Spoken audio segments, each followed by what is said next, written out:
اللہ اللہ اللہ اللهم صل على سيدنا محمد وعلى آل سيدنا محمد وبارك وسلم. رب اغفر وارحم وأنت خير الراحمين. لا إله إلا الله الحليم الكريم. سبحان رب العرش العظيم والحمد لله رب العالمين. نسألك موجبات رحمتك وعزائم مغفرتك والغنيمة من كل بر والسلامة من كل اسم. لا تدع لنا ذنبا إلا غفرته ولا هما إلا فرجته ولا حاجة هي لك رضا إلا قضيتها يا أرحم الراحمين يا أرحم الراحمين یا ارحم الراحمین. پیارے اللہ، ہم ظاہر میں آپ کے بندے اور بندیاں ہیں، حقیقت میں نہایت گندے ہیں. اللہ ہمارے دلوں کی گندگی کو دور فرما، ہمیں اپنی بندگی کا سلیقہ عطا فرما، شرمندگی والے کاموں سے ہماری حفاظت فرما، برے دن سے، بری بات سے، بری رات سے، برے انجام سے ہماری حفاظت فرما، سوء خاتمہ سے ہماری حفاظت فرما. میرے پیارے اللہ، آپ نے بن مانگے ہم پر یہ انعام فرمایا کہ جس دن ہم اس دنیا میں پیدا ہوئے تھے نہ جانے کتنی مخلوق پیدا ہوئی تھی. ہزاروں مچھر پیدا ہوئے، لاکھوں مکھیاں پیدا ہوئیں، ہزاروں بچھو پیدا ہوئے، ہزاروں سانپ پیدا ہوئے، ہزاروں نالی کے کیڑے پیدا ہوئے. اللہ، آپ چاہتے تو ہمیں اس مخلوق میں بھی شامل کر سکتے تھے. ہمیں آپ کسی نالی کے کیڑے کی شکل میں پیدا کر سکتے تھے، ہمیں کسی کتے اور کسی خنزیر کی شکل میں پیدا کر سکتے تھے. لیکن میرے پیارے رب، آپ نے ہمیں ارذل المخلوق میں پیدا نہ کیا بلکہ اشرف المخلوق انسانوں میں پیدا فرمایا. اور پیارے اللہ، جس دن ماں کے پیٹ سے ہم نے جنم لیا، اسی دن، اسی گھڑی، اسی لمحے پوری دنیا میں نہ جانے کتنی ماؤں کی گود میں بچوں نے جنم لیا. کوئی یہودی ماں کی گود میں پیدا ہوا، کوئی عیسائی ماں کی گود میں پیدا ہوا، کوئی مشرک ماں کی گود میں پیدا ہوا.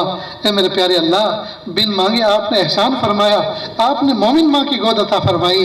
اللہ جی، ہم نے آپ سے مانگا تو نہ تھا، ہم نے آپ کا کوئی کام بنایا تو نہ تھا کہ آپ خوش ہو کر آپ نے ہمیں مومن ماں کی گود عطا فرمائی. اور ان بچوں نے آپ کا کچھ بگاڑا تو نہ تھا کہ آپ نے یہود و نصارہ کی ماں کی گود ان کو نصیب فرمائی. میرے پیارے اللہ، یہ قضاء و قدر کے وہ فیصلے ہیں کہ جس پر ہم لب کشائی نہیں کر سکتے. یا اللہ، آپ جس کو چاہے نواز دیں، آپ جس کو چاہے زوال دیں. یہ تو یا اللہ، یہ تو آپ کے فیصلے ہیں. یا اللہ، یہ تو قضاء و قدر کے فیصلے ہیں. کون آپ کے ہاتھوں کو پکڑ سکتا ہے؟ کون آپ کے فیصلوں کو بدل سکتا ہے؟ آپ خالق ہیں، آپ خالق ہیں، آپ قادر ہیں. میرے پیارے رب، آپ نے بن مانگے یہ احسان فرمایا کہ ایسی ماں کی گود عطا فرمائی کہ ماں ہماری کلمہ گو تھی. بلکہ ہماری ماں ہی کلمہ پڑھنے والے نہیں تھی، بلکہ ماں کی ماں بھی کلمہ گو تھی، اور ماں کی ماں بھی کلمہ گو تھی، اور اس کی ماں بھی کلمہ گو تھی. اللہ، ہم تو نسلی غلام ہیں، اللہ ہم تو نسلی مومن ہیں. اے میرے پیارے رب، اے میرے پیارے رب، جب آپ نے بن مانگے یہ احسان فرمایا تو اب ہم کچھ چیزیں آپ سے مانگ رہے ہیں. اللہ، وہ بھی دے دیجئے. اللہ، ہم نے دیکھا ایک شرابی، ایک جواری، ایک بدکردار باپ عید بقرعید کے موقع پر اپنے بچوں کے لیے کپڑے لاتا ہے، جوتے لاتا ہے، موزے لاتا ہے. اور شرابی، کبابی، جواری آدمی بھی غصے کے موقع پر اپنے بچوں کو جو کپڑے لا کر دیے تھے کپڑے واپس نہیں لیتا، ان کو چھین کے کپڑے اتروا کے ان کو ننگا کر کے راستے پہ کھڑا نہیں کرتا. آج تک کسی باپ نے اپنے بچوں کو کپڑے پہنا کر عزت دے کر چھین کر بے عزت نہیں کیا، ذلیل نہیں کیا. میرے پیارے رب، آپ نے ایمان دے کر ہمیں باعزت بنایا. اللہ، چھین کر بے عزت نہ کرنا، اللہ چھین کر بے عزت نہ کرنا، اللہ چھین کر بے عزت نہ کرنا. اے پیارے رب، اگر کسی انسان کی بادشاہت لٹ جائے، اگر کسی انسان کی دولت چھن جائے، کہ اللہ یہ سب کا سب انسان مومن گوارا کر سکتا ہے، لیکن ایمان چھن جائے اللہ یہ اس سے گوارا نہیں ہو سکتا. اے میرے پیارے رب، ایمان سلامت رکھیے، ایمان سلامت رکھیے، ایمان سلامت رکھیے. اللہ جی رحمت فرما دیجئے، عافیت کا معاملہ فرما دیجئے. میرے پیارے اللہ، ہاتھوں کا پیالہ بنا کر آپ کے سامنے بھیک مانگ رہے ہیں. اندھیری رات ہو چکی، رات کا نصف حصہ گزر چکا، آدھی رات گزر چکی. آپ کے نیک بندے آدھی رات کو سونے کے بعد کھڑے ہو جاتے ہیں. یا اللہ، اس وقت تہجد گزار بندے کھڑے ہونا شروع ہو گئے ہوں گے.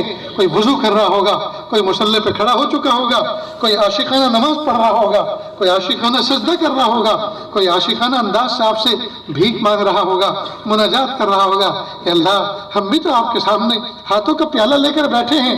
اے میرے پیارے رب، عورتیں الگ ہاتھوں کا پیالہ لے کر بیٹھی ہیں، مرد الگ لے کر بیٹھے ہیں، بچے الگ بیٹھے ہیں. کتنے معصوم بچے ماں کی چھاتیوں سے چمٹے ہوئے ہیں، کتنے معصوم بچے اپنے باپ کی گود میں سوئے ہوئے ہیں. اے میرے پیارے رب، اگر ہم آپ کو گنہگار برے لگ رہے ہیں، اللہ یہ معصوم بچے تو آپ کو اچھے لگ رہے ہوں گے، یا اللہ یہ بچے نرم نرم گرم گرم بستروں پر آپ اپنے گھروں میں سو چکے ہوتے تھے، آج آپ کی محبت میں، آپ کے نبی کی محبت میں اپنی ماں اور باپ کے سینوں سے لگ کر اس میدان میں چلے آئے۔ اے میرے پیارے اللہ، کسی کو محروم نہ فرمائیے، محروم نہ فرمائیے، محروم نہ فرمائیے، محروم نہ فرمائیے۔ میرے پیارے اللہ، اندھیری رات میں اگر کوئی فقیر ہماری گلی میں آ کر آواز لگا دے، اور شہر کے رہنے والوں، میں ایک غریب نادار ایک فقیر ہوں، پردیس سے آیا تھا، آپ کی بس اسٹینڈ پر لیٹا ہوا تھا، بھوک کی وجہ سے مجھے نیند نہیں آ رہی، اے امیرو، اے اونچے دروازے والو، اے اونچی کھڑکی والو، آدھی روٹی ٹکڑا دے دو، پانی پی لوں گا، روٹی کھا کے پانی پی لوں گا، بھوک سے مجھے شفا مل جائے گی، مجھے نیند آ جائے گی، اے اونچے دروازے والو، ترس کھا لو مجھ پر۔ تو شاید ظالم سے ظالم آدمی بھی اپنی بیوی کو اٹھائے گا، اور نیک بخت جلدی اٹھو، یہ کوئی ڈھونگی فقیر نہیں ہے، آدھی رات میں بھوک کی صدا لگا رہا ہے، پیسے نہیں مانگ رہا، بھوک کی صدا لگا رہا ہے، اٹھو جلدی سے اٹھو، فریج میں دیکھو، ہاٹ پاٹ میں دیکھو کوئی روٹی رکھی ہے تو دے دو، نہ ہو تو جلدی سے بنا دو۔ میرے پیارے رب، محلے کے نہ جانے کتنے لوگ اٹھیں گے اور آدھی رات کے فقیر کو روٹیوں سے نہال کر دیں گے، روٹیوں کی برسات اس پہ برسا دیں گے۔ اے میرے پیارے رب، اندھیری رات میں، تاریک رات میں کوئی روٹی کا سوال اگر فقیر کر دے، وہ محروم نہیں ہوا کرتا۔ اللہ، ہم بھی تو آدھی رات میں آپ سے سوال کر رہے ہیں، اللہ آپ ہمیں محروم نہ فرمائیے، محروم نہ فرمائیے، محروم نہ فرمائیے۔ ایک اندھا فقیر، ایک نابینا فقیر، ایک بوڑھا فقیر لوگوں کے دروازوں پر اندازے سے کھڑا ہوتا تھا اور صدا لگاتا تھا، اور اسے دروازے والوں دے دو اللہ کے نام پر، میں اندھا نابینا فقیر ہوں، دے دو اللہ کے نام پر، اللہ تمہارا بھلا کرے۔ لوگ سکہ دے دیتے تھے، بھیک دے دیتے تھے، وہ آگے بڑھتا تھا، وہ ایک دروازے پر گیا اور انہی انداز سے اس نے 3 مرتبہ صدا لگائی۔ جب جواب نہ ملا تو کہنے لگا، بھائی تو مالک ہے اپنے مکان کا، مالک ہے اپنی دولت کا، میں کوئی زبردستی تو نہیں کر رہا کہ مجھے دے، لیکن کم از کم پھوٹے منہ سے یوں تو کہہ دے کہ معاف کر، یہ کس بخیل کا گھر ہے، یہ کس کنجوس کا گھر ہے۔ جیسے اس نے الفاظ کہے، قریب میں ایک نوجوان بچہ سارا منظر سن رہا تھا، دیکھ رہا تھا، وہ قریب آیا اور کہا، بابا یہ تم نے کیا گستاخی کی، یہ تم نے بخیل کہہ دیا اور کنجوس کہہ دیا، یہ کسی انسان کا گھر نہیں ہے، یہ تو جامع مسجد کا دروازہ ہے، اور آپ نے اللہ کے بارے میں یہ کہہ دیا۔ بس وہ نابینا فقیر کانپ گیا، پیالہ پھینک دیا، توڑ دیا، اور مسجد کی چوکھٹ پہ سر رکھ کر رونے لگا اور کہا، پیارے اللہ معاف کر دیجئے، معاف کر دیجئے، معاف کر دیجئے، معاف کر دیجئے، میں نہیں پہچان سکا، میں نہیں جان سکا، میں اندھا تھا، میں بلائنڈ تھا، میں اندھا تھا، مجھے نہیں پتا یہ میرے خالق کا گھر ہے، یہ مخلوق کا در ہے، اللہ میں نہ پہچان سکا، میں نے آپ کو کنجوس کہا، میں نے آپ کو بخیل کہا، مجھے معاف کر دیجئے۔ ہزاروں معافی مانگنے کے بعد نیچے اترا، دہلیز سے نیچے اترا، وہ نوجوان قریب میں کھڑا ہوا تھا، اس نے کہا، بابا اب کس میں بھیک مانگو گے، آپ کا پیالہ تو ٹوٹ چکا، آپ کے سکے تو بکھر چکے، اب کس میں بھیک مانگو گے؟ فقیر نے کہا، بیٹا اس دروازے پر بھیک مانگنے کے بعد یہ عہد کر کے آیا ہوں، اب مخلوق کے دروازے پہ کبھی بھیک نہیں مانگوں گا۔ میرے پیارے اللہ، ہم بھی تو ہاتھوں کا پیالہ بنا کر آپ کے دربار میں، یا اللہ رات کی تاریکی میں آدھی رات گزرنے کے بعد آپ سے بھیک مانگ رہے ہیں۔ اللہ ہم بھی وعدہ کرتے ہیں، عہد کرتے ہیں کہ اللہ یہ ہاتھوں کا پیالہ آپ کے سامنے پھیلنے کے بعد مخلوق کے سامنے کبھی نہیں پھیلائیں گے۔ میرے پیارے اللہ، ہمارے عہد و پیمان کو قبول فرما لیجئے۔ اے اللہ ہمیں اتنی نعمت دیجئے، ہمیں مخلوق کے سامنے کبھی پھیلانا نہ پڑے۔ اے اللہ ایسا رزق دیجئے، اے اللہ رزق حلال عطا فرما، صدق مقال عطا فرما۔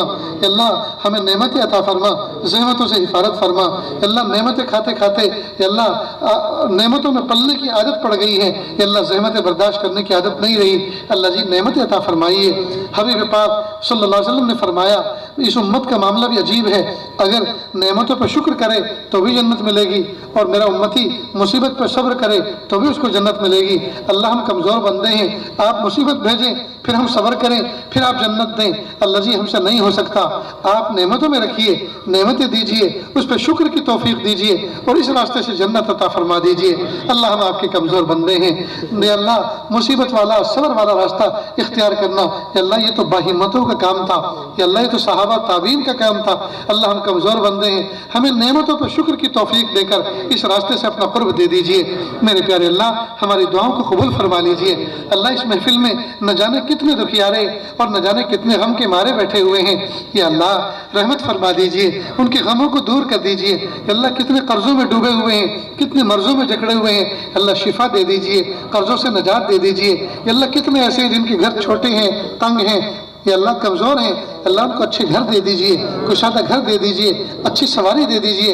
کتنے ایسے ہیں جن کے اولاد نہیں، یا اللہ ان کو نیک صالح اولاد دے دیجئے۔ یا اللہ کتنی بچیاں عمر کو پہنچ چکی ہیں، یا اللہ ان کو اچھے نیک صالح خاوند عطا فرما دیجئے، اچھے رشتے عطا فرما دیجئے۔ کتنے بوڑھے ماں باپ ایسے ہیں جن کے جوان بچے اور بچیاں عمر کو پہنچ چکی ہیں، رشتے نہیں آ رہے، یا اللہ ان کو نیک صالح رشتے عطا فرما۔ کتنی بچیاں ایسی ہیں جن کا نکاح کیے زمانہ گزر چکا لیکن گود اولاد سے خالی ہے، اللہ ان کو اولاد عطا فرما۔ کتنی بچی ایسی ہیں جن کا نکاح ہوئے زمانہ گزر چکا لیکن شوہر کے دل میں ایسی محبت پیدا نہ ہو سکی جیسی ہونے چاہیے تھی، اللہ اس کے دل میں الفت اور محبت پیدا فرما۔ کہ اللہ کتنی جوان بچیاں ایسی ہیں جن کا نکاح ہوئے زمانہ گزر چکا، شوہر خاوند پردیس میں ہے، کفیل نے کہیں پاسپورٹ دبا رکھا ہے، آنے نہیں دیتا، سیلری پوری نہیں دیتا، دانے دانے کے محتاج ہے بچے۔ اے میرے پیارے رب اچھے کفیل عطا فرما۔ یا اللہ وہ شوہر کو خود کفیل بنا، رب کریم عافیت کا معاملہ فرما، اس کے رزق میں برکت عطا فرما۔ یا اللہ اس کے شوہر کو اتنی روزی عطا فرما جلد از جلد اپنے وطن آ کر اپنے بچوں کا دل خوش کرنے والا بنے۔ یا اللہ بار بار اپنے گھر کی ملاقات کا موقع عطا فرما، اپنے بچوں کو اپنے ساتھ رہنے کی یا اللہ رکھنے کی توفیق عطا فرما۔ میرے پیارے رب یا اللہ اس محفل میں نہ جانے کتنے دکھیارے، نہ جانے کتنے غم کے مارے بیٹھے ہیں، یا اللہ تمام کے غموں کو آپ ہم سے بھی زیادہ جانتے ہیں، اللہ ان کو شفا عطا فرما، صحت تندرستی عطا فرما۔ یا اللہ مکاتب قرآنیہ، مساجد اسلامیہ، مدارس دینیہ اور دعوت و تبلیغ کی مراکز کی اللہ پوری حفاظت فرما، اور جہاں اقامت دین کی کوششیں ہو رہی ہیں یا اللہ ان سب کی حفاظت فرما۔ یا اللہ یہ جو مجلس، جس مجلس کی ماتحتی میں یہ جلسہ منعقد ہوا، اتنے سارے لوگ جمع ہو گئے، اتنی دیر تک دین کی باتیں سنی، یا اللہ اس انتظام کو قبول فرما، انتظامیہ کو قبول فرما، ان کی زندگیوں میں برکت عطا فرما۔ یا اللہ انتظام کرنے والوں کے رزق میں برکت عطا فرما، صحت و تندرستی میں برکت عطا فرما، قوم کے لیے اچھے کام کرنے کی توفیق عطا فرما۔ یا اللہ بستی کا اتحاد اتفاق یا اللہ بنا رہے، یا اللہ ایسی توفیق عطا فرما، اختلاف کبھی نہ ہونے پائے، دشمنی نہ ہونے پائے، حسد نہ ہونے پائے، ایک دوسرے کی بات کو ماننے والے بنے، نہ کہ منوانے والے بنے۔ یا اللہ ایسی شان عطا فرما۔ میرے پیارے رب جو مانگا عطا فرما، جو مانگنے سے رہ گئے وہ بھی عطا فرما۔ وصلی اللہ تعالی علی خیر خلقہ محمد و آلہ و اصحابہ اجمعین برحمتک یا ارحم الراحمین۔